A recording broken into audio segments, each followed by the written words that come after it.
Next it is regarding the working capital assessment. तो जब भी हमने अपने वर्किंग साइकिल को, ऑपरेटिंग साइकिल को मेंटेन करना है, उसके लिए जो फंड्स चाहिए, that are called the working capital. तो उसे क्या कहते हैं? वर्किंग कैपिटल कहते हैं। यानी कि जो रूटीन की, यानी कि डेली ऑपरेशंस के लिए जो आपको फंडिंग चाहिए। एंड जो क्वांटम है इस वर्किंग कैपिटल रिक्वायरमेंट का, वो डिपेंड करता है कि लेवल ऑफ एक्टिविटीज कितनी है एंड फर्दर ऑपरेटिंग साइकिल में डिले कितना है। लाइकवाइज हो सकता है कि जिस इंडस्ट्री में काम हो रहा है वहां पर कैश जब से डिप्लॉय किया गया है, पहले रॉ मटेरियल परचेज किए गए, रॉ मटेरियल के बाद वर्क इन प्रोग्रेस हुआ, वर्क इन प्रोग्रेस के बाद सेल्स हुई, सेल्स के बाद मे बी क्रेडिट सेल्स हो गई। तो उसके केस में अल्टीमेटली जब ये सेल जो है कैश में कन्वर्ट होगी, तो ये आपका सिंगल ऑपरेटिंग साइकिल बनता है। आपका सिंगल ऑपरेटिंग साइकिल बनता है। यहां पर हो सकता है ये ऑपरेटिंग साइकिल किसी इंडस्ट्री में 3 महीने का हो सकता है किसी इंडस्ट्री में 12 महीने का हो। ठीक है, तो वो डिपेंड करता है इंडस्ट्री टू इंडस्ट्री। तो क्वांटम ऑफ वर्किंग कैपिटल की रिक्वायरमेंट कितनी है, कितना क्वांटम चाहिए, वो डिपेंड करता है कि लेवल ऑफ एक्टिविटीज, यानी कि एक्टिविटीज कितनी ज्यादा हो रही हैं। जहां पर एक्टिविटीज कम होंगी वहां पर वर्किंग कैपिटल भी कम चाहिए, जहां पर एक्टिविटीज ज्यादा है वहां पर वर्किंग कैपिटल भी ज्यादा चाहिए। इसी तरह से जो दूसरा फैक्टर है, that is regarding the delay in the operating cycle. अगर ऑपरेटिंग साइकिल में डिले है, यानी कि यहां पर अगर ऑपरेटिंग साइकिल लंबे समय के लिए चला जाता है, मान लीजिए 6 महीने के लिए चला गया ऑपरेटिंग साइकिल, तो वहां पर वर्किंग कैपिटल की रिक्वायरमेंट ज्यादा होगी। जहां पर ऑपरेटिंग साइकिल जो है वो कम हो गया, यानी कि मान लीजिए 2 महीने का वर्किंग साइकिल है, तो उसके केस में जो वर्किंग कैपिटल की रिक्वायरमेंट है वो भी कम होगी, क्योंकि अल्टीमेटली आपके पास जो कैश है वो रोटेट हो रहा है जल्दी। ठीक है, तो कंपोनेंट्स कौन कौन से हो सकते हैं वर्किंग कैपिटल के? जैसे रॉ मटेरियल है, कंज्यूमेबल्स हैं, वर्क इन प्रोग्रेस हो गया, फिनिश गुड्स के लिए, रिसीवेबल्स के लिए, या फिर जो आपके पैसे मिले अगर क्रेडिट सेल की है। ठीक है, एंड फर्दर इसके अलावा जो दूसरे एक्सपेंसेस है वो भी इसमें कवर्ड रहेंगे। तो वो फंड्स या वो कैपिटल जो रिक्वायर्ड है, जिसके साथ जो आपके करंट एसेट्स का रिक्वायर्ड लेवल है, यानी कि जो आपके करंट एसेट्स हैं ये एक पर्टिकुलर रिक्वायर्ड लेवल तक मेंटेन रहे, उसे हम क्या कहते हैं? That is called gross working capital. तो दोबारा से समझिए, वैसे जो करंट एसेट है वो हमारी क्या है? वर्किंग कैपिटल है, जिसके थ्रू आप क्या कर रहे हैं? आप काम कर रहे हैं। तो अब आपने इन करंट एसेट्स को एक पर्टिकुलर लेवल तक क्या करना है? मेंटेन करना होता है।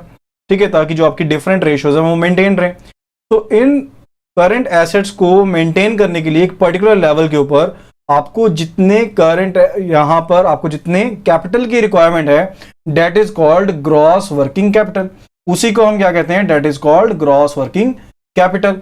एंड जो डिफरेंस है between the total current assets and current liabilities, that is known as a working capital gap. यानी कि जो आपके टोटल करंट एसेट्स हैं माइनस करंट लायबिलिटी, ये आपका वर्किंग कैपिटल गैप रहता है। Okay, so working capital gap क्या है? Working capital gap is total current assets minus current liabilities, whereas gross working capital वो आपकी कैपिटल है जो आपको करंट एसेट्स का एक पर्टिकुलर लेवल मेंटेन करने के लिए जरूरी रहते हैं।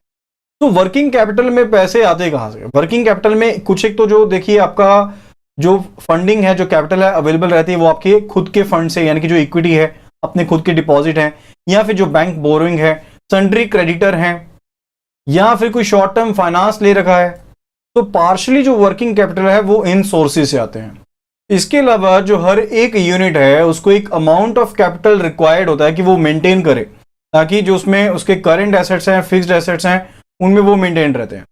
एंड ये जो लेवल ऑफ करंट एसेट है जो मेंटेन रहता है, पार्शली जो मेंटेन रहता है, that is by the current liabilities. Now we know कि जो लायबिलिटीज हैं वो क्या है? आपके सोर्सेज हैं। लायबिलिटी क्या है? आपके सोर्सेज ऑफ फंड्स भी तो होते हैं ना। तो कुछ एक जो सोर्सेज है वो कौन से हैं? जैसे आपकी बैंक बोरिंग होगी तो वो भी क्या है? आपकी लायबिलिटी है ना।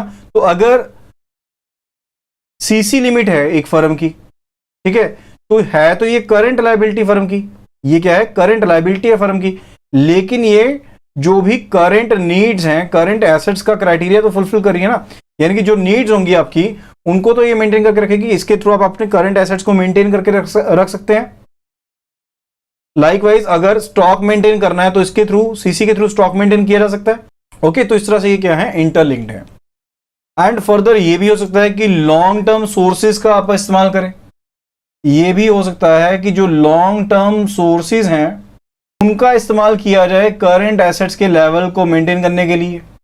एंड जहां पर जो शेयर ऑफ यूनिट है टुवर्ड्स द करंट एसेट्स। जो लॉन्ग टर्म सोर्सेज से आता है उसे क्या कहते हैं, that is called as net working capital, या फिर जो वर्किंग कैपिटल मार्जिन है, जो वर्किंग कैपिटल मार्जिन है। इस कंसेप्ट को इस तरह से समझिए कि आपकी नेट वर्किंग कैपिटल जो हमने कंसीडर की थी, that was net working gap actually, जो current assets minus current liability थी, वो आपका क्या था, वर्किंग कैपिटल गैप थी। ओके, अब यहां पर कुछ ना कुछ हो सकता है, जैसे बैंक ने मान लीजिए कहा कि वर्किंग कैपिटल गैप है आपका 5 लाख का, वर्किंग कैपिटल गैप है 5 लाख का, तो इसके भी हाथ पर बैंक ने कह दिया कि आपको जो लिमिट है वो सैंक्शन कर दी जाएगी, बाकी और चीजों को देखते हुए 4 लाख की आपको जो सीसी लिमिट है वो सैंक्शन कर दी जाएगी। तो 4 लाख तो आपका इससे कवर हो जाएगा, जो वर्किंग कैपिटल गैप था 4 लाख तो कवर हो गया, रह गया अब 1 लाख। तो 1 लाख जो है वो कहां से यहां पर कवर होगा, that will be covered from the long term sources. जो लॉन्ग टर्म सोर्सेज है वहां से 1 लाख कवर होगा। ठीक है, ये चीज समझ में आ गई। जो current asset minus current liability था वो क्या था, आपका वर्किंग कैपिटल गैप था। तो बैंक ने किस बेस पर फाइनेंस करना है, वर्किंग कैपिटल गैप के बेस पर फाइनेंस करना है। बैंक ने किस बेस पर फाइनेंस करना है, वर्किंग कैपिटल गैप के बेस पर फाइनेंस करना है। एंड यहां पर वो वर्किंग कैपिटल गैप कितना था, 5 लाख का था।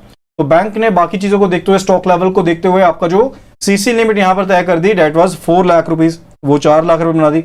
अब 1 लाख रुपए गैप रह जाएगा फिर भी, लेकिन जो फर्म है उसे तो 1 लाख पूरा करना पड़ेगा ना, क्योंकि तभी उसकी लायबिलिटीज जो है वो कवर अप होंगी। ठीक है, तो वो जो 1 लाख है वो कहां से आएगा, that will come from the long term sources. Okay, यानी कि वो लॉन्ग टर्म सोर्सेज जो इन एक्सेस हैं।